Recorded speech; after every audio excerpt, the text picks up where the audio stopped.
ये आकाशवाणी है। कृपया हमारे अगले प्रसारण की प्रतीक्षा कीजिए। ये आकाशवाणी है। अभी आप आज राज्यसभा में प्रश्नकाल के दौरान हुई कार्यवाही की रिकॉर्डिंग सुनेंगे। This is the Delhi station of Akashvani. Please stand by for our next broadcast. You will now listen to the proceedings during the question hour in Rajya Sabha today. Question hour. Question number 46. Mayank भाई जयदेव भाई नायक। Number 46। प्रश्न संख्या 46।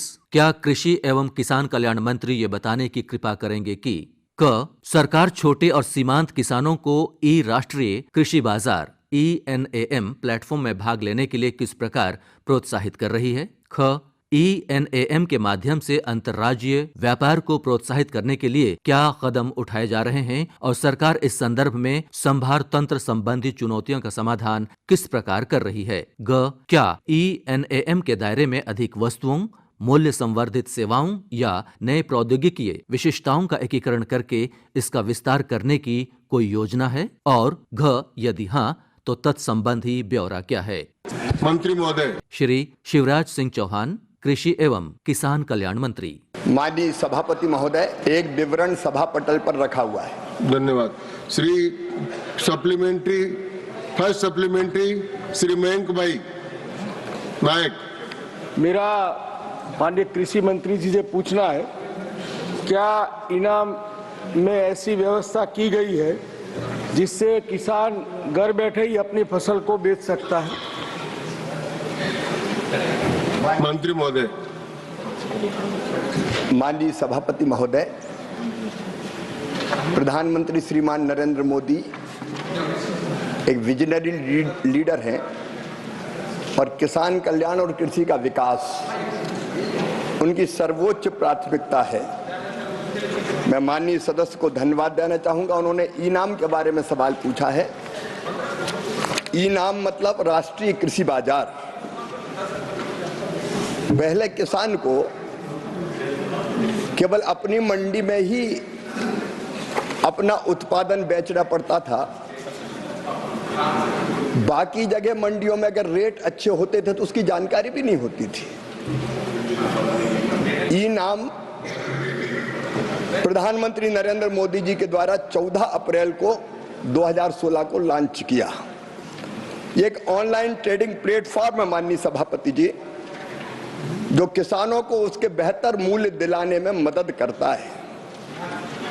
एक राष्ट्र एक बाजार की अवधारणा को लेकर ये कृषि उपज मंडियों को डिजिटल माध्यम से जोड़ता है, ताकि जहां किसान को उच्चतम मूल्य मिले और उच्चतम बोली लगे, वहां वो अपनी फसल बेच पाए। और इससे किसान को एक बाजार उपलब्ध हुआ है।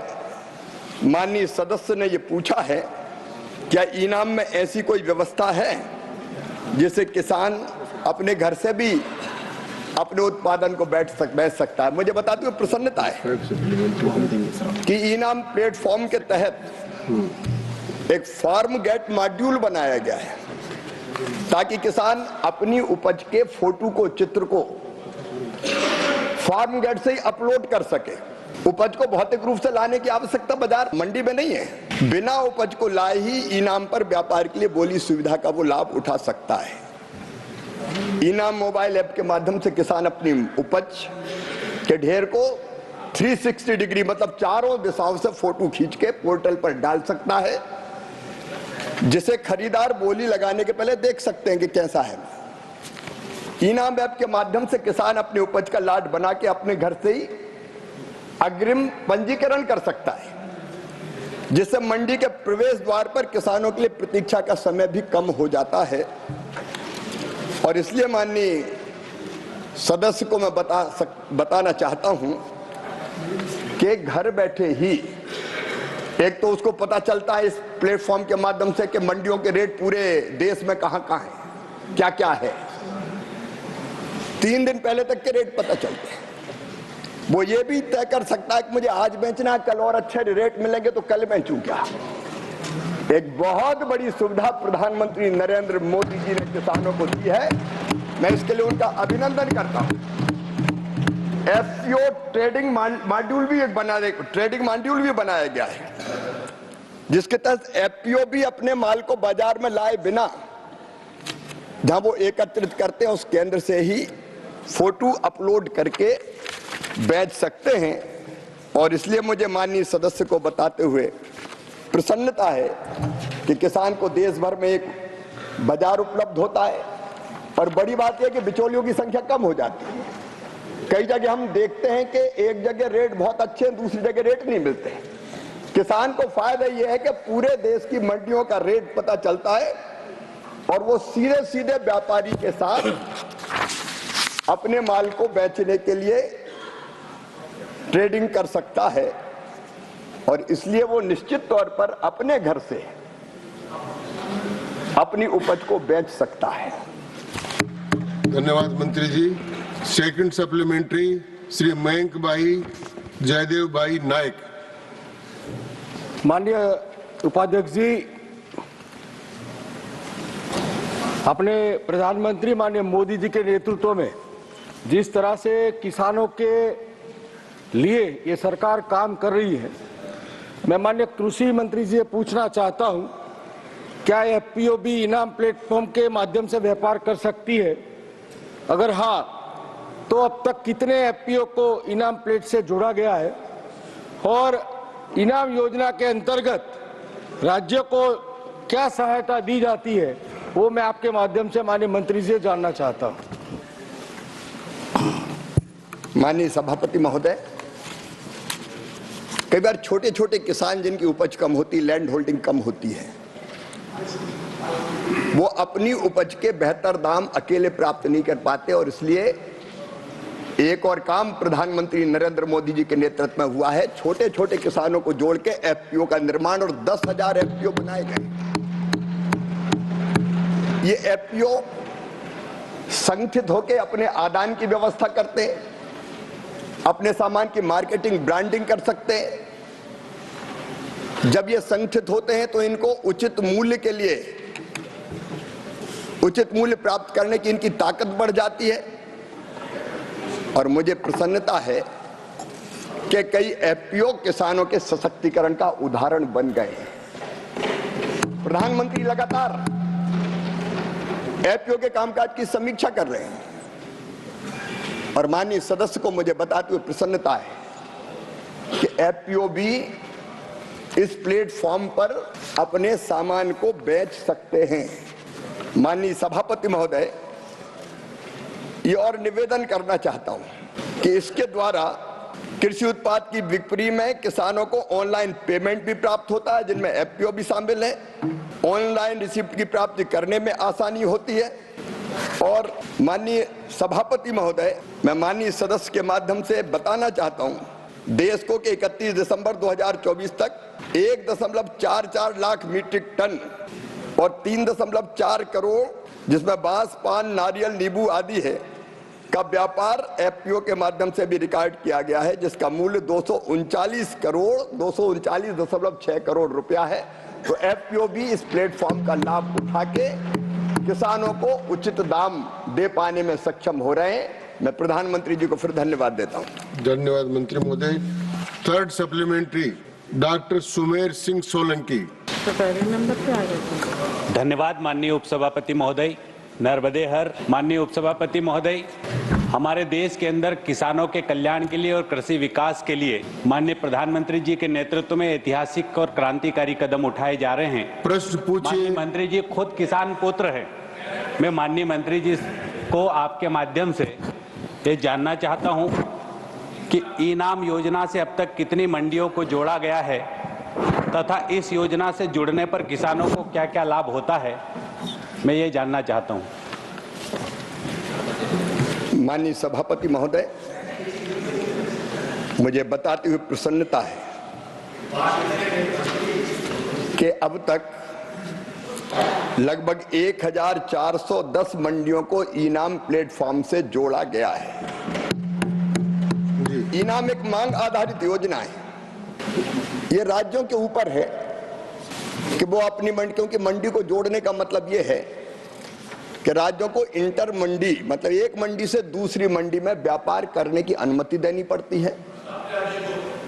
एक केंद्रीकृत लाइसेंस होता है, जिस एक लाइसेंस पर व्यापारी प्रदेश की हर मंडी में काम कर सकता है, व्यापार कर सकता है। लेकिन इसमें यह भी सुविधा है कि राज्य अगर अनुमति दे तो इंटर स्टेट व्यापार भी इसके माध्यम से होता है। माननीय सभापति महोदय, हमने ये भी किया कि योजना के अंतर्गत अब राज्य और केंद्र शासित प्रदेशों को इनाम संचालन का विस्तार करने और स्थानीय आवश्यकताओं को पूरी करने के लिए फंड मंजूरी देने की शक्ति को भी विकेंद्रित किया गया है। इसके लिए दिशा निर्देशों को संशोधित किया गया है। राज्य स्तरीय मंजूरी समिति हमने बना दी और राज्य को ही अधिकार दे दिया कि उन्हीं को इनाम से जोड़ने की मंजूरी देना है। कृषि राज्य का विषय है और इसलिए मुझे बताते हुए प्रसन्नता है कि अब तक इनाम के अंतर्गत 31 दिसंबर 2024 तक विभिन्न राज्यों में अलग अलग मंडियों में 1,78,00,000 किसान इनाम पोर्टल पर पंजीकृत हो चुके हैं। और माननीय सभापति महोदय, 31 दिसंबर 2024 तक 20 राज्यों और केंद्र शासित प्रदेशों में कुल 640 मंडियों ने इंटर मंडी ट्रेड में भाग लिया और कुल 16.59 लाख मीट्रिक टन का कारोबार हुआ, जिसका मूल्य है 5,022 करोड़ रुपया। माननीय सभापति महोदय, मुझे बताते हुए प्रसन्नता भी है माननीय विद्वान सदस्य सुमेर सिंह जी को कि 31 दिसंबर 2024 तक इनाम प्लेटफॉर्म पर कुल 65.48 करोड़ रुपए मूल्य का अंतर्राज्यीय व्यापार, मतलब एक किसान ने अगर मध्य प्रदेश का है तो उसने तमिलनाडु में भी अपने सामान को उचित कीमत मिलने के कारण बेचा है, तो अंतर्राज्यीय व्यापार भी हो रहा है। और अब तक 31 दिसंबर तक 22 राज्य केंद्र शासित प्रदेशों को 948 मंडियों में 6,831 करोड़ रुपए का ई पेमेंट किया गया है। आपने पूछा किसान को लाभ क्या होता है, मैं आपके माध्यम से माननीय सभापति महोदय बताना चाहता हूं। मंडी में जाने से पहले ही इनाम मोबाइल ऐप पर मौजूदा वस्तुओं की 3 दिन पहले तक की कीमत किसान को पता चल जाती है, वो जानकारी ले सकता है। किसान मोबाइल पर अपनी उपज का लाइव ऑनलाइन बिड वैल्यू देख सकते हैं, किस मंडी ने, किस व्यापारी ने कितने रेट लगाए। किसान को SMS के जरिए अपनी वस्तु की अंतिम बिड रेट का विवरण प्राप्त हो जाता है। किसानों के बैंक खाते में सीधे बिड वैल्यू अंतरित करने के लिए ऑनलाइन पेमेंट गेटवे उपलब्ध है, उसके खाते में सीधे ऑनलाइन पैसा चला जाता है। पीक सीजन के दौरान लाट की त्वरित गेट एंट्री की सुविधा के लिए मोबाइल ऐप के जरिए लाट के पूर्व पंजीकरण की रजिस्ट्रेशन की सुविधा उपलब्ध है। किसान अपनी उपज को, सबसे बड़ी बात तो सभापति महोदय ये है कि वो मजबूर नहीं है कि एक मंडी में लाया तो व्यापारी कह दे कि इस दाम पर देना हो तो दे जाओ। कई बार नेक्सस बन जाते हैं, वो देश भर में कहीं भी अपना उत्पाद बेचने के लिए स्वतंत्र है, उसको विकल्प मिले हैं, प्रतिस्पर्धी मूल्य देख के वो अपनी उपज को बेचता है। इनाम देश भर में खरीदारों, व्यापारियों और किसानों के बीच सीधे व्यापार की सुविधा प्रदान करता है। इनाम प्लेटफॉर्म के तहत ऑनलाइन भुगतान की सुविधा है। फार्म गेट मॉड्यूल किसानों को चित्र और गुणवत्ता मापदंडों के साथ अपनी उपज का लाटवार विवरण अपलोड करने और इनाम पर व्यापार करने के लिए बोली लगाने की सुविधा का लाभ उठाने में सक्षम बनाता है। और इसके लिए उसे अपने उपज को भौतिक रूप से ले जाने की जरूरत नहीं है। अगर वो भौतिक रूप से ले जाता तो मजबूरी हो जाती कि वो बेच के ही जाए। वो अपने घर बैठे अपनी उपज को बेच सकता है। और इसलिए मैं मानता हूं कि किसानों के लिए ये इनाम योजना प्रधानमंत्री नरेंद्र मोदी जी की वरदान साबित हो रही है। माननीय सभापति, और सप्लीमेंट्री रजनी पटेल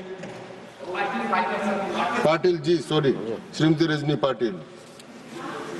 मंत्री जी ने अभी जो प्रबोधन दिया उससे हम बहुत प्रभावित हुए, लेकिन हमें ये बात करनी है कि जो आप बोलते हैं वो आदर्श है, लेकिन व्यक्तिगत रूप में मैं जो देखती हूँ, क्योंकि हम भी किसान परिवार से आते हैं, वैसे वहाँ होता नहीं है।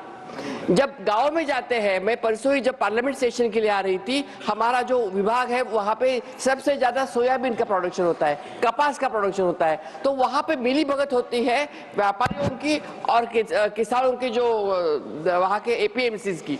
तो किसान कहाँ जाएंगे? ऐसी परिस्थिति पैदा करते हैं कि किसानों को कोई चारा ही नहीं उड़ता कि वो वहाँ पे जाके कम भाव में बेचे। वो चाहे कपास हो, एमएसपी का तो कुछ पता ही नहीं, आपने उसको लीगलाइज करने की बात भी नहीं की है। तो इसके लिए हमारे मंत्री जी क्या करने वाले, गवर्नमेंट क्या करने वाली है? धन्यवाद, धन्यवाद। माननीय सभापति महोदय, इसीलिए तो ये इनाम की योजना लेके आए हैं, एक राष्ट्र एक बाजार, इसीलिए कि किसान कहीं भी अपनी उपज बेच वो आपकी योजना को अच्छी बता रहे हैं। और इसीलिए ये योजना आई है। माननीय सभापति महोदय, कृषि राज्य का विषय, मंडी राज्य संचालित करते हैं। कई बार इस तरह की दिक्कतें होती है कि व्यापारियों का कई नेक्सस बन जाए, किसान आ गया तो अब बेच के ही जाए और उसके रेट वो लगाए। अब इस पे किसान को जाने की जरूरत ही नहीं है, अपने घर बैठे वो तय कर सकता है कि उसको माल व्यापारी को बेचना है कि नहीं बेचना। पूरा देश एक बाजार हो जाता है। इस तरह के प्रयोग विजनरी लीडर नरेंद्र मोदी जी ही कर सकते हैं, ये दूसरे के बस का नहीं है, इसलिए इस तरह के प्रयोग कर रहे हैं। Fifth and last supplementary, Santosh Kumar P. Sir, I have a very straightforward question to you. We have a number of schemes and we are spending huge amount on agriculture, and agriculture is the major contributor to the job sector also. So when are you going to implement the MSP as recommended by Swaminathan Commission? Any chance of it legally? Cost of production plus 50. It varies from state to state. Is there a chance of getting it implemented in the near future? मंत्री महोदय। माननीय सभापति महोदय, वैसे तो ये प्रश्न उद्भूत नहीं होता, लेकिन मैं जवाब जरूर दूंगा। मैं माननीय विद्वान सदस्य को कहना चाहता हूं, ये यही सरकार है नरेंद्र मोदी जी की जिसने तय किया कि उत्पादन की लागत पर कम से कम 50% लाभ जोड़कर ही एमएसपी तय की जाएगी। हमने तय किया। जब उधर की सरकार थी और तब स्वामीनाथन आयोग की सिफारिश आई थी, तो आपने तो एफिडेविट देकर मना कर दिया था कि 50% उत्पादन की लागत पर मुनाफा जोड़ के एमएसपी तय नहीं की जा सकती। एफिडेविट देके एक नहीं 4 मंत्रियों ने किया था। जो आपने नहीं किया वो नरेंद्र मोदी जी ने किया, क्योंकि मोदी है तो मुमकिन है। धन्यवाद। अगला प्रश्न क्वेश्चन नंबर 47, श्री संजय राउत। प्रश्न संख्या 47। क्या वाणिज्य और उद्योग मंत्री ये बताने की कृपा करेंगे कि क्या सरकार को विगत 3 वर्षों में हीरे के आयात और निर्यात में आई अत्यधिक कमी के बारे में जानकारी है? यदि हाँ, तो तत्संबंधी ब्यौरा क्या है और सरकार की इस पर क्या प्रतिक्रिया है? सरकार द्वारा इस कमी के लिए किन कारणों की पहचान की गई है और इस प्रवृत्ति को बदलने के लिए क्या तत्काल कदम उठाए जा रहे हैं? हीरा उद्योग में कारखानों के बंद होने और भुगतान में चूक के कारण कितनी नौकरियां खत्म हुई हैं? और विस्थापित श्रमिकों को सहायता प्रदान करने और उनका पुनर्नियोजन अथवा कौशल विकास सुनिश्चित करने के लिए क्या उपाय किए जा रहे हैं? श्री पीयूष गोयल, वाणिज्य एवं उद्योग मंत्री। Statement is laid on the table. First supplementary, Shri Sanjay Raut. Bharat की डायमंड इंडस्ट्री जो है ये लगभग $37 बिलियन का उद्योग है इस देश में, लेकिन ये डायमंड इंडस्ट्री की चमक थोड़ी उतर रही है। आज इंडस्ट्री पूरी तरह से कंगाल हो गई है और उसका डायरेक्ट एंड इनडायरेक्ट इफेक्ट जो है वो वहाँ काम करने वाले लाखों वर्कर्स, वहाँ उस इंडस्ट्री पर डिपेंड रहने वाले और लोग भी है जो लाखों लोग हैं। अभी गोविंद भाई ने कहा कि 15 से 16 लाख लोग सूरत में है, मुंबई में है और भी जगह पे है। 2 साल में सूरत में 150 जो हीरा पॉलिश करने वाले जो कारागिर है उसने आत्महत्या कर ली है। ये सूरत की बात है। प्रश्न पूछिए। हम ये मानते हैं कि ग्लोबल चैलेंजेस है, रशिया यूक्रेन का वॉर है और भी कुछ बातें हैं, लेकिन जो गरीब लोग हैं, जो कारागिर है, उनके सामने ये चैलेंजेस अगर है तो ये हमारे सरकार की जिम्मेदारी बनती है कि ये जो लाखों लोग बेरोजगार हुए हैं, लाखों लोगों के चूल्हे बंद हो गए हैं, उस बारे में सरकार के पास, उनके भविष्य के बारे में सरकार के पास क्या योजना है, जिसका जवाब आपने दिया नहीं है मेरे प्रश्न में। माननीय मंत्री जी। सदस्य को काफी सारी जानकारियों का अभाव है। माननीय सदस्य को कहां से ये सब आंकड़े आए हैं वो तो मेरे समझ के बाहर है, क्योंकि उनको ये नहीं पता कि जब पूरे विश्व में डिस्क्रिशनरी स्पेंडिंग, जो लोगों के पास एक्स्ट्रा पैसा होता है तो लग्जरी गुड्स पे स्पेंडिंग करते हैं, वो काफ़ी बड़े पैमाने पे अफेक्ट हुआ। रशिया यूक्रेन वॉर है, पहले कोविड आया, फिर दो युद्ध है। उस सब के सब बावजूद भारत ने तुरंत अपनी डायमंड इंडस्ट्री को रीमॉडल किया। हमने लैब ग्रोन डायमंड्स को बड़े पैमाने पे प्रोत्साहन दिया। ज्वेलरी, जिसमें डायमंड्स स्टडेड ज्वेलरी भी होती है, उसको बड़े पैमाने पे प्रोत्साहन दिया। मुंबई में सीप्स में एक मेगा कॉमन फैसिलिटी सेंटर बना है, जिसके माध्यम से अलग अलग निर्यातक अच्छे डिज़ाइंस बना सकते हैं, अपने प्रोडक्ट्स को दुनिया भर में लेके जा सकते हैं। तो एक प्रकार से कई सारे कदम उठाए गए और मैं माननीय सदस्य को जरूर अवगत कराना चाहूँगा कि लैब ग्रोन डायमंड्स एक प्रकार से भारत की ताकत बनते जा रही है। लैब ग्रोन डायमंड्स दो प्रकार के होते हैं। एक, भारत में ऑलरेडी टेक्नोलॉजी इतनी अच्छी बन गई है कि हम विश्व के लीडर बन गए। दूसरे पे IIT मद्रास एक पूरा स्टडी कर रही है, पूरी उसके ऊपर रिसर्च कर रही है। सरकार ने 242 करोड़ रुपए उस रिसर्च के लिए सैंक्शन किए हैं, जिसके तहत वहाँ पे ये नई टेक्नोलॉजी तैयार होने के बाद हम उसमें भी एक विश्व स्तरीय ताकत बनेंगे। साथ ही साथ जो G7 कंट्रीज हैं, जिसमें यूरोपियन यूनियन भी आता है, अमेरिका आती है, G7 कंट्रीज ने रशियन डायमंड्स को जो 0.5 कैरेट के ज़्यादा है उसको अलाउ करना बंद कर दिया है। ऐसी परिस्थिति में भारत फोरफ्रंट में था कि G7 के साथ चर्चा करें। उसको हमने डिफर कराया 6 महीने, सितंबर के बदले अब मार्च तक है। साथ ही साथ उसमें ग्रैंडफादर कराए जो पुराने डायमंड्स ऑलरेडी ज्वेलरी में बन गए थे या पॉलिश हो गए थे। जो नए ज्वेलरी भी बनेगी उसमें एग्जेम्पशन दिलाई। और क्वांटिटी टर्म्स में मुझे लगता है माननीय सदस्य को जानकारी देना आवश्यक है कि क्वांटिटी टर्म्स में नेचुरल डायमंड्स और लैब ग्रोन डायमंड्स को जब हम दोनों को जोड़ते हैं तो कोई बहुत बड़ी गिरावट नहीं आई है। और कारीगर तो क्वांटिटी पे काम करते हैं, वैल्यू पे काम नहीं करते हैं। तो इनकी जानकारियों में ये अभाव है कि बहुत सारे लोग बेरोजगार हो गए। ऐसी कोई सूचना नहीं है कि बहुत सारे लोग बेरोजगार हुए, वो रीस्किल हुए जिससे वो लैब ग्रोन डायमंड्स की तरफ ज़्यादा गए। कटिंग पॉलिशिंग सेम होती है, नेचुरल हो या लैब ग्रोन हो।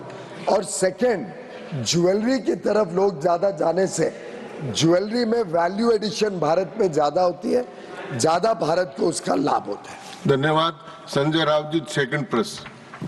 सर, मंत्री जी के पास जो लोग बेरोजगार हुए उनकी जानकारी नहीं है, लेकिन जो लोग सूरत में जाते हैं, मुंबई में इस इंडस्ट्री से जुड़े हैं, अभी जुड़ा आवर्स में ढोलकिया साहब ने भी यही प्रश्न उठाया था और वो सूरत से है और 10 लाख लोग बेरोजगार होने की जानकारी ढोलकिया साहब ने दी है। मेरा दूसरा प्रश्न है सर कि एक ज़माने में मुंबई भी डायमंड इंडस्ट्री का सबसे बड़ा हब था। मुंबई में लगभग 15,000 से भी ज़्यादा hero diamond cutting and polishing के कारखाने चले थे। बाद में आपने BKC में भारत फोर्स एक बना दिया बड़ा, फिर वहां से आपने इंडस्ट्री उठाकर सूरत में, नहीं सर प्रश्न ही है, हाँ। सूरत में पेंटागन से भी बड़ी इमारत आपने सूरत डायमंड फोर्स बना दिया, प्रधानमंत्री जी ने उद्घाटन किया। लेकिन मेरी जानकारी है कि आपको तो जानकारी है तो फिर प्रश्न काय का है? नहीं, मेरी जानकारी के ऊपर उनकी जानकारी होगी ना, सवाल तो है ना। अब ये सबसे बड़ी इमारत जो है पेंटागन से भी बड़ी, जहां 4,200 ऑफिसेज बनी थी डायमंड इंडस्ट्री के लिए, वो अब घोस्ट बिल्डिंग बन गई है और सिर्फ 150 से कम ऑफिसेज खुले हैं, बाकी सब ऑफिसेज बंद है। क्या ये सच है? माननीय मंत्री महोदय, शायद संजय जी ने कभी डायमंड का बिजनेस नहीं किया होगा, इसलिए उनको जानकारियां कम है इस विषय में। नहीं, वो प्रश्न का उत्तर देने का अभ्यास कर रहे हैं। पर उनकी जानकारी के लिए जब भी कोई नई वास्तु बनती है, नया बिल्डिंग बनती है, नया प्रोजेक्ट लगता है, तो आस्ते आस्ते लोग उसमें जाते हैं। पूरे सूरत के डायमंड की बिल्डिंग में सभी बिक गए हैं, जितने वहाँ पे यूनिट्स हैं सब बिक गए हैं। लोग अपना उसकी फर्निशिंग करेंगे, मशीनरी लाएंगे, लगाएंगे, वहाँ से मार्केटिंग करेंगे। और कभी भी बिजनेस में आदमी फ्यूचरिस्टिक अपनी प्लानिंग करता है। वो जमाना गया पहले की सरकारें, जिसके साथ संजय जी आजकल गोद में बैठे हैं दूसरे लोगों के साथ, उनको ध्यान नहीं आता है कि वो सरकारें अपॉर्चुनिटी कितना मिस कर जाती थी क्योंकि फ्यूचरिस्टिक प्लानिंग नहीं थी। इनको तो मैं और एक जानकारी दे दूं, सूरत में तो बना ही है, उससे भी बड़ा मुंबई में बनने जा रहा है। नवी मुंबई में बड़ी जगह ली है इंडस्ट्री ने, वहाँ उससे भी बड़ा सेंटर जेम एंड ज्वेलरी का बनने जा रहा है। पर कंट्री की, विश्व की जो डिमांड है उसके हिसाब से हमारा देश बदलते जा रहा है। जैसे मुंबई के लोगों ने मुझे बताया कि हम ज़्यादा जेम एंड ज्वेलरी पे फोकस करेंगे क्योंकि ज्वेलरी पे आकर्षण ज़्यादा है। डायमंड में तो एक समझो उदाहरण के लिए लाख रुपए का डायमंड है, उसके ऊपर कारीगरी 10, 12, 15 हज़ार की लगती है और बिक जाता है। जब ज्वेलरी पूरी बनती है तो उसमें गोल्ड या डायमंड की वैल्यू कम होती है, कारीगर की वैल्यू ज़्यादा होती है, वैल्यू एडिशन भारत को ज़्यादा मिलती है, जिससे भारत को लाभ होता है। आप तो जयपुर से आते हैं माननीय सभापति जी, जयपुर के जो ज्वेलरी बनती है, जो एंटीक ज्वेलरी, जो डिज़ाइन ज्वेलरी, उसके मैंने शो भी उद्घाटन किया था एक आध वर्ष पहले, 2 वर्ष पहले। जो सुंदर ज्वेलरी के पीसेज आज भारत में बनते हैं, जो हमारे युवा युवती आज नए नए डिज़ाइन से पूरे दुनिया को लोभित करते हैं। मैं समझता हूँ आने वाले दिनों में हमारे इस क्षेत्र का बहुत उज्जवल भविष्य है। मेरी भी कॉन्स्टिट्यूएंसी में उत्तर मुंबई, जहाँ से लोगों ने अपार आशीर्वाद दिया, प्रधानमंत्री मोदी जी को संदेशा दिया कि देश आपके साथ खड़ा है। तीसरी बार भारतीय जनता पार्टी और एनडीए की सरकार लाए, वहाँ भी बड़े पैमाने में डायमंड के लोग, डायमंड इंडस्ट्री चलती है, कारीगर काम करते हैं और भाजपा को वोट देते हैं। धन्यवाद। श्री मिलिंद देवड़ा, आपका नंबर। धन्यवाद सर। सर, जिन्होंने ये सवाल पूछा, मैं सबसे पहले उनको थोड़ा अवेयर बनाना चाहता हूँ। आप प्रश्न पूछिए। मैं प्रश्न ही पूछ रहा हूँ। वो तो अवेयर है, बट चले गए। वो गए। जो चले जाते, इंडस्ट्री जो है, चले जाते हैं उनको नहीं कहते हैं। सर ठीक है, बट सर ये जेम एंड ज्वेलरी इंडस्ट्री जो है, उन्होंने जो कहा, सबसे पहले इस इंडस्ट्री का हमें राजनीतिकरण नहीं करना चाहिए। इस इंडस्ट्री में ऑलमोस्ट 50 लाख लोगों को, स्किल्ड एंड नॉन स्किल्ड लोगों को हम रोजगार दे रहे हैं। इसके साथ साथ मैं मंत्री जी को बहुत बहुत धन्यवाद, बधाई देना चाहता हूं। पीयूष जी और हम दोनों मुंबई से आते हैं और I know how close his relationship is with the industry. I also know the industry for a long time. They are contributing heavily to this country. Sir, he has elaborated his answer very well on many issues. There are some serious shocks that the industry is facing. सबसे बड़ा जो shock है वो रूस और Ukraine के war के वजह से, जो रूस पे जो सैंक्शंस है, to ensure that the division of Russian diamonds with other diamonds, which is almost impossible for the industry. I would only like to ask the minister, who is working very hard with the G7 countries, what steps the government is taking to ensure that we do away with these sanctions altogether. Thank you. मंत्री महोदय, देखिए, मैं सभापति जी आपके माध्यम से बताना चाहूँगा माननीय सांसद को कि सैंक्शंस लगाने का अधिकार तो हर एक देश को है। कल को हम भी तय करते हैं, जैसे हमने तय कर रखा है कि हम कई चीज़ें कुछ ऐसे देशों से नहीं लाएंगे जो हमारे साथ अच्छे संबंध नहीं रखते हैं, तो सैंक्शंस लगाने के अधिकार को तो हम नहीं छीन सकते, लेकिन वो सैंक्शंस कैसे इम्प्लीमेंट हो उसमें भारत लगातार बेल्जियम के साथ या ब्रसेल्स में और G7 देशों के साथ अलग अलग G7 की मीटिंगों में लगातार इस पे चर्चा करता है। हमने बार बार उनके साथ मीटिंग की और मेरी आखिरी मीटिंग इस विषय पे बेल्जियम के फॉरेन और इंटरनेशनल ट्रेड मिनिस्टर के साथ तो हाल में ही 3 हफ्ते पहले ब्रसेल्स में हुई है, जिसके पहले मैंने वहाँ के पूरे एंटवर्प डायमंड इंडस्ट्री के साथ भी चर्चा की, भारत से निकलने के पहले भारत के डायमंड इंडस्ट्री के साथ चर्चा की। जो ट्रेसेबिलिटी की रिक्वायरमेंट है वो शुरू होनी थी सितंबर से, तो हमारे आग्रह पे उन्होंने उसको मार्च तक किया। पहले ये डर था कि जो पुराने डायमंड्स ऑलरेडी बिक चुके हैं जिसमें रशियन डायमंड्स होंगे उसका क्या होगा, तो G7 पे दबाव डाल के उसको ग्रैंडफादर किया कि उनके ऊपर ये सैंक्शंस नहीं लगेंगे। फिर सैंक्शन सिर्फ 0.5 कैरेट एंड अबव पर है, उससे छोटे के ऊपर अभी तक सैंक्शन नहीं है। जो ज्वेलरी में रशियन डायमंड लगते हैं और थर्ड कंट्री में प्रोसेस होते हैं, समझो रशिया से डायमंड आया दूसरी कंट्री में और वहां से भारत आके उसमें कोई ज्वेलरी बन के जाता है, तो jewellery studied with Russian diamonds processed in third countries को भी एग्जेम्प्ट कर दिया गया है सैंक्शंस के परव्यू से भारत के आग्रह पर। लगातार हमारी चर्चा इंडस्ट्री के साथ भी और G7 देशों के साथ के कारण अब वो लोग विचार कर रहे हैं। एक तो उन्होंने बोत्सवाना में एक नोड खोल दिया है टेस्टिंग का, तो बोत्सवाना में अगर टेस्ट होकर अफ्रीकन डायमंड भारत आते हैं तो उसके ऊपर कोई सैंक्शन नहीं होगा। हमने ये भी आग्रह किया है कि EU ने भारत पे भी एक नोड खोलना चाहिए जो टेस्टिंग कर सके और यहीं पर टेस्ट करके अगर उन्हें कोई शक हो तो रशियन डायमंड्स अलग करके हमारी ज्वेलरी को या हमारे polish cut and polish diamonds को यहाँ से एक्सपोर्ट करने में कोई तकलीफ नहीं हो। ये एक तरफ G7 देशों के साथ इस विषय में चर्चा चल रही है। लेकिन जो मैंने संजय जी को कहा वो बड़ा जरूरी है नोट करना सभी को कि नेचुरल डायमंड्स में ये तकलीफ है, लेकिन लैब ग्रोन डायमंड्स तो भारत में ही बनते हैं और लैब ग्रोन डायमंड्स लगभग 1/10वां हिस्सा दाम पे 10-12% दाम पे मिलते हैं और वास्तव में लैब ग्रोन डायमंड्स की उतनी सुंदरता है उतने ही अच्छे होते हैं। फर्क इतना है कि नेचुरल डायमंड माइन के अंदर सैकड़ों साल कार्बन डिपॉजिट्स होने से नेचुरल डायमंड बनते हैं। अब टेक्नोलॉजी के माध्यम से लैब ग्रोन डायमंड लैब में बनता है। सेम टेक्नोलॉजी, एक छोटा सीड होता है, उस पर भी माननीय वित्त मंत्री ने ड्यूटी 0 कर दी है 5% से, तो हमारे लैब ग्रोन डायमंड्स और कंपेटिटिव हो गए।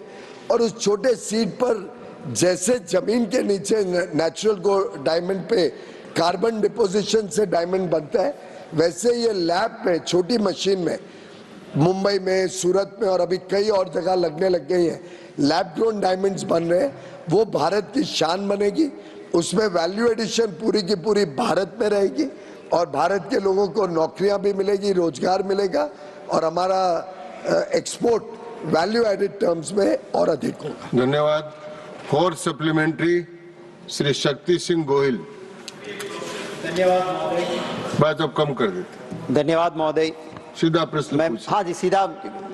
महोदय, आप जानते हैं कि पूरे देश में डायमंड का हब गुजरात के सूरत में है, तो मैं आपके जरिए मंत्री जी से, कोई पॉलिटिकल ऑब्जर्वेशन नहीं है, पर 1-2-3 चीजें माननीय मंत्री जी को आपके जरिए इसलिए नॉलेज में डालना चाहता हूं और सवाल पूछना चाहता हूं क्योंकि अगर आप खुद आए, हम दोनों साथ जाएं और वहां जो काम करने वाले लोग हैं उनसे पूछे कि क्या भैया आपको ठीक काम मिल रहा है, क्या आत्महत्या नहीं हो रही है, आप डेट तय करो, मैं आपके साथ चलूंगा। नो पॉलिटिक्स, हम सीधे ओपन हाउस में उनको पूछेंगे। दिक्कत है सर, पहले हमको ये स्वीकार करना होगा, तभी इसका इलाज हम कर पाएंगे। आपके जरिए महोदय मैं ये कहना चाहता हूं, 7,110 मिलियन US डॉलर का एक्सपोर्ट सिर्फ 2 साल में कम हुआ है। बहुत बड़ा आंकड़ा है ये, और इसी की वजह से, और ये आंकड़ा मैं कहीं और से नहीं लाया हूं, आपके सवाल के जवाब में सरकार ने दिया हुआ है। तो मैं सिर्फ यही पूछना चाहता हूं कि जब इतना बड़ा एक्सपोर्ट कम हुआ है और सामने हम लोकल देखते हैं, जूता उसी को पता चलता है कि कहां चुभता है, हम वही रहते हैं, हमें पता है कितनी दिक्कत है। आप पधारेंगे पीयूष भाई, तो मैं आपके जरिए कहता हूं कि वो डेट दे दें। दूसरा सर, मैं पूछना चाहता हूं कि भारत सरकार का सर्कुलर है ESIS का, जो भी जॉबलेस वहां पे होता है उनको पैसा मिलने का, वो देना चाहती है सरकार या नहीं? और G8 कंट्रीज ने 1 मार्च से जो फुल ट्रेस करने की जो स्कीम लागू करने की डेट की अवधि 1 मार्च खत्म होगी, तो इसको अगर नहीं बढ़ाएंगे, G8 कंट्रीज को आप दबाओगे, हमारा इंडस्ट्रीज ठीक हो जाएगा। तो इसके लिए क्या करेंगे आप?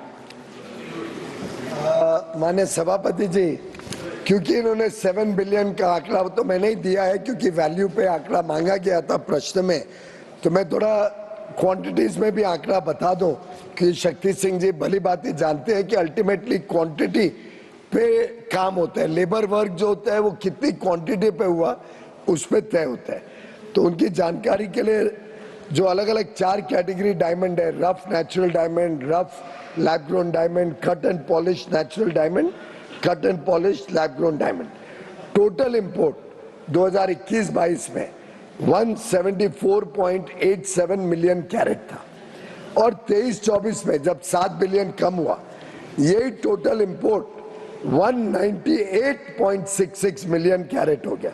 यानी एक प्रकार से 22.74% इंपोर्ट बढ़ा। और ये इंपोर्ट लैब ग्रोन में तो ज्यादा नहीं है, 1 मिलियन कैरेट है, परंतु नेचुरल डायमंड्स में जो cut and rough natural diamonds है उसमें घटा, रफ लैब ग्रोन डायमंड्स में बढ़ा। तो एक प्रकार से वैल्यू कम इससे हुई कि लैब ग्रोन डायमंड की क्वांटिटी भारत में सिग्निफिकेंटली बढ़ रही है, जो दूसरी टाइप की है उस जो इंडिया में नहीं बनती है उसकी इंपोर्ट बढ़ी, और उसका जब प्रोसेसिंग होके एक्सपोर्ट हुआ तो आपकी जानकारी के लिए हमारे एक्सपोर्ट में जो गिरावट आई है वो मात्र 5% है। 52 मिलियन कैरेट से 48 मिलियन कैरेट, मात्र 4.5 मिलियन कैरेट कम हुआ है। इंडियन मार्केट में बाकी डायमंड बिका है, तो मेरे हिसाब से आपकी जानकारी में कुछ कमी है। साथ ही साथ जो G7 कंट्रीज, G8 नहीं है, G7 कंट्रीज है, G7 कंट्रीज ने जो ट्रेसेबिलिटी की रिक्वायरमेंट लगाई है ये उनका अधिकार है, जैसा मैंने आपको पहले बताया, लेकिन उसमें अपनी इंडस्ट्री को ज्यादा नुकसान नहीं हो उसके लिए जो कदम उठाए मैंने अभी मिलिंद जी के प्रश्न के जवाब में बताए। हम तटस्थ उस विषय के ऊपर लगातार G7 कंट्रीज के साथ चर्चा कर रहे हैं, और ऑल्टरनेट मार्केट्स में भी कैसे हम अपना एक्सपोर्ट बढ़ा सकते हैं। और ज्वेलरी में जब एक्सपोर्ट पे नहीं होगा रशियन डायमंड का कोई प्रॉब्लम, तो मुझे लगता है कि कारीगरों को काम दिलवाने में हम सफल होंगे। 5th and final supplementary Shri Kesari Dev Singh Jala. सीधा प्रश्न पूछिए माननीय सदस्य। Thank you, Deputy Chairman, sir. Sir, recently we have seen a growing market, as the Honourable Minister himself has just said, for lab-grown diamonds, for both the production as well as the demand side of things. My question to the Honourable Minister is the government planning to implement any regulatory framework to govern this segment, which is very fast growing, specifically for lab-grown diamonds, such as categorization, certifications, etc. Thank you. मंत्री महोदय। सभापति जी, बहुत अच्छा process Kimberly process है, जिससे traceability सभी diamonds की और सर्टिफिकेशन अंतर्राष्ट्रीय स्तर पर मंजूरी मिली हुई है उसको। लैब ग्रोन डायमंड्स का अलग सर्टिफिकेशन होता है, नेचुरल डायमंड्स के कैरेटेज का अलग सर्टिफिकेशन होता है। मुझे लगता है कि इंडस्ट्री में बहुत ज़्यादा गवर्नमेंट को दखल अंदाज नहीं देना चाहिए। जो जो इंडस्ट्रीज को हमने खुली छूट दी है वो इंडस्ट्रीज ऑलवेज प्रॉस्पर हुई है। इसमें हमारा लगातार संवाद इंडस्ट्री के साथ लगा रहता है, लेकिन उनको हमने सेल्फ रेगुलेशन की परमिशन दे रखी है। वर्षों से अच्छी तरीके से चल रहा है। अंतर्राष्ट्रीय बाजार में भी हमारी सर्टिफिकेशन की एक्सेप्टेबिलिटी है, इसलिए सरकार कोई और रेगुलेशन लाए वो मुझे लगता है इस इंडस्ट्री के हित में नहीं। धन्यवाद मंत्री महोदय। Question number 48 Shri Rajiv Shukla ji. प्रश्न संख्या 48। क्या वाणिज्य और उद्योग मंत्री ये बताने की कृपा करेंगे कि क्या सरकार को भारतीय घरेलू उद्योग को यूरोपीय बाजारों में पेश आ रही बाधाओं के बारे में जानकारी है? यदि हाँ, तो क्या सरकार ने यूरोपीय संघ के बाजारों में भारतीय घरेलू उद्योग को समान अवसर प्रदान करने के लिए यूरोपीय संघ के देशों की सरकारों के समक्ष इस मामले को उठाया है? और यदि हाँ, तो तत्संबंधी ब्यौरा क्या है? श्री पीयूष गोयल, वाणिज्य एवं उद्योग मंत्री। Answer is laid on the table of the House. First supplementary, Sri Rajiv Shukla. Thank you, sir. You know, I mean, this by and large, government has accepted that there is a decline in exports and imports are rising. That's why the forex reserve is also declining. So I want to ask the Honorable Minister, as far as the European export to European countries is concerned, MSME sector, what are you trying to boost the MSME sector? Because if you don't boost the export, then our forex reserve will further decline. So what steps are being taken? I'd like to inform the honorable member through you, sir, that his information that exports are declining is not entirely accurate. Exports have been growing. Exports have grown significantly in the last 4 years. And this year also there will be a growth. And we will end the year with over $800 billion of exports for the very first time in India's history. The growth in imports often has three important elements. One is petroleum imports. It's an unavoidable import, similar to coking coal required in the steel industry, similar to pulses and oilseeds where we have a shortage. There are certain imports which are unavoidable. Because of the prosperity, growing prosperity and demand in the domestic market and energy need growing, our petroleum imports and LNG gas imports, our import of pulses and oilseeds, and our import of coking coal for rising steel production are naturally growing fast. That's a good sign for the economy. Secondly, there is a growth in import for domestic consumption, looking at the increased value that more and more people are spending in the marketplace. With increased consumption, initially capacities in India cannot grow overnight. It takes some years for industry to come, establish themselves, set up production units. During that period, obviously, imports will go up. When imports go up in a particular sector, industry and investors are attracted to come and invest in that sector, and that obviously leads to growing employment, growing jobs, growing business opportunities, greater investment, and therefore, over a period of time, it becomes the way that growth gets a big boost. This budget also, Honorable Chairman, sir, has given a big boost to consumption spending by relieving the middle class of their tax burden. Almost the entire middle class has been given extensive tax relief, and 1 lakh crore extra will be available for consumers to spend in the consumption, in their consumption demand in the marketplace. Generally, economists believe that 1 lakh crore extra given to the consumers in their pocket has a multiplier impact of about 2.5–3 times. So we expect to see a 2.5 or 3 lakh crore additional demand in the market, which will spur economic growth, attract more FDI and foreign investments, and therefore I think you need not worry that foreign exchange reserves may fall. In fact, our foreign exchange reserves have consistently been above $600 billion for many, many months now. Dhanyawad. Second supplementary, Sri Rajiv Shukla ji. In first sentence of his reply, he has already accepted that Mr. Shukla's question is partially incorrect. That means somehow it's little bit correct, or at least partly correct also. So what I am trying to say that as far as European countries are concerned, we have given in your answer that lot many safeguards those countries are taking. Okay, I understand. But textile industry, pharmaceutical industry, other industries, they will definitely safeguard their their exporters, but we have to safeguard our exporters also. So like one issue is of certification. Government approach to resolving the issue of non-recognition of Indian certifications and quality standards by European authorities, and how does the government plan to ensure Indian products are better accepted in European markets? So what all government is doing, I'm saying that we are doing our level best, but still what are the other measures which we are taking? When I said partially correct, it was not at all about the figures of export, partially incorrect. I was mentioning about the actual question that he has raised on European trade barriers. First of all, I'd like to appraise the honourable member through you, sir, that our export in 23-24 to the European Union was 75.93 billion and our import was 61.48 billion, thereby having a 14.45 billion trade surplus with European Union.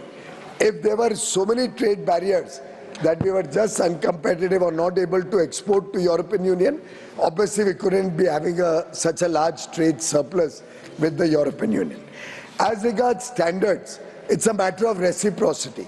Today, European companies, when they want to supply to India, they also have to meet the quality control orders, which this government has brought out in a big way. I remember in 2014, there were hardly 106 quality control orders. Today, there are over 700. Look at the increase, 600% increase in the last 10 years. So India is today following Honorable Prime Minister's mantra when he had said zero defect, zero effect. We are focusing on high quality production, focusing on sustainable production. And therefore, when European Union sets their standards, they do it as per their requirements. Today, India is proudly setting its own standards as per our requirement. And European and all other countries around the world have to follow our quality control orders. We are working with the confidence of a nation well on track to become a developed nation. We are setting high quality standards. And today the European companies need to take certification from BIS or FSSAI, just like we have to take certification from their organization. It's a reciprocal world, and India is dealing, after years of weakness, finally India is dealing with these countries on the spirit of reciprocity. धन्यवाद मंत्री महोदय. Third supplementary Shri Ayodhya Rami Reddy. Sir, given the stringent technical and sanitary regulations imposed by EU on Indian exports, has the government initiated discussions for mutually recognition agreements, MRAs, to ease the entry of Indian exports into European Union? Thank you, sir. It's a very appropriate and good question, and in fact in my last meeting only 3 weeks back, this was one of the major subjects of discussion, that we should have mutual recognition agreements where they will not have to be rushing to India or getting BIS certification every time. We'll approve certain reputed labs in European Union if they approve correspondingly Indian labs for certification of our products. धन्यवाद. Fourth supplementary Shri Kartikeya Sharma. Thank you, Honorable Vice Chairman, sir. I'd like to ask the Honorable Minister to specify the sectors of the Indian economy most affected by the European Union's regulatory requirements and whether any technical assistance is being provided to help industries meet these EU standards. Whenever there is any standard imposed by any country, the Line Ministry in India and also the Commerce Ministry is always ready and willing to work with industry to find out whether there is any unfair trade barrier. And if any unfair trade barrier is located, we always take it up very strongly with our counterpart through bilateral discussions or through multilateral engagement at the World Trade Organization. Having said that, there is certainly an issue where the European Union has come up with certain new regulations which are actively under discussion with the EU to resolve things like Deforestation Act or the CBAM. These are areas on which we are having active dialogue and discussions. These are regulations they brought on their own industry. And when they bring regulations on their own industry, in a way, it's a national treatment that they provide to their own industry and imports from other countries. So we will have to engage with them and find mutual resolution to make the process simple and which does not hurt our industry. Sir, I just want to add one more thing. Since Kartikeya has raised this question, I was pleasantly surprised when I was in a meeting about 3 months back in Zurich, when the Swiss minister told me that there is an Indian whiskey which is world famous and almost impossible to get in the shelves of Europe. I am not a whiskey drinker, so I was shocked. I said, what is this Indian whiskey that is being sold at a premium in European markets and is not available? And I was pleasantly surprised to find that that is manufactured in India. It is manufactured in Punjab or Haryana. Sorry, it is manufactured in my own home state where my family originally belongs to, in Haryana, in a small village called Indri. And the Minister of Switzerland was all praises that Indian whiskey today is single malt whiskey, I think, is tastier than the whiskeys that other countries are producing in the world. धन्यवाद। मैं समझता हूं उनको भी पता नहीं होगा इसके स्वाद का। तो कार्तिकेय जी, आपको भी स्वाद का पता नहीं है ना?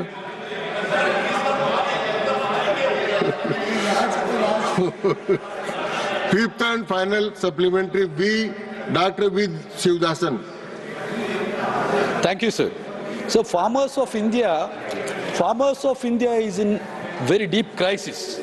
The international trade agreements has accelerated the crisis. Direct is subject Yes, पर आइए। yeah, my question is, respected Minister, my question is, the farmers in India is very deep crisis. The international trade agreement has escalated the crisis. In India, petrol price is increasing, but one of the byproduct of petroleum synthetic. Sir, sir.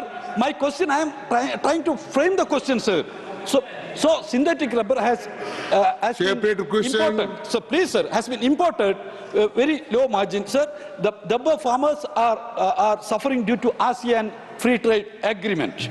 They are getting very low price because of the agreement. Whether the government plans to increase the tariff to address the serious issue of the farmers in rubber farmers in अलग से प्रश्न है आपका, not related with the question, no supplemental. Record पे प्रश्न चला गया, इतना जरूर एक बोल दूं, वैसे तो इससे संबंधित नहीं है माननीय मंत्री। लेकिन सर, पूरी दुनिया को पता चलना चाहिए, इन्हीं के समर्थन से कांग्रेस की सरकार ने ये आसियान और जापान कोरिया के फ्री ट्रेड एग्रीमेंट बनाए।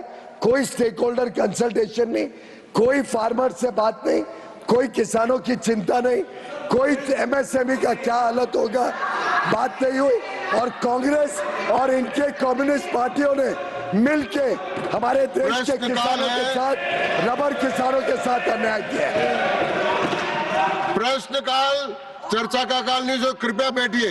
अगला प्रश्न क्वेश्चन नंबर 49 श्री वाई को। Question number 49। प्रश्न संख्या 49। क्या खाद्य प्रसंस्करण उद्योग मंत्री ये बताने की कृपा करेंगे कि क वर्ष 2047 तक विकसित भारत के लक्ष्य को प्राप्त करने के लिए वर्ष 2024-25 के बजट में घोषित खाद्य प्रसंस्करण उद्योग से संबंधित योजनाओं का ब्यौरा क्या है? ख विगत एक वर्ष के दौरान खाद्य प्रसंस्करण क्षेत्र में स्थापित बहुउत्पाद खाद्य विकिरण इकाइयों की संख्या कितनी है तथा सरकार द्वारा इसके लिए कितनी वित्तीय सहायता दी गई है?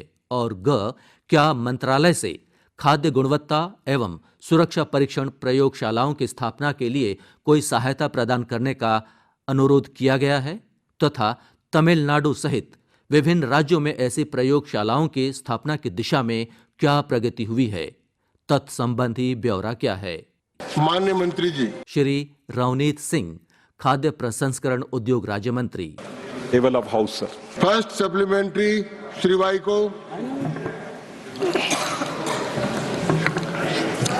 Mr. Vice Chairman, sir, this year, rupees 4,364 crores allotted to food processing under this budget. There are 41 food parks and approximately 400 cold chain ecosystem and other agro-processing clusters proposed in the scheme.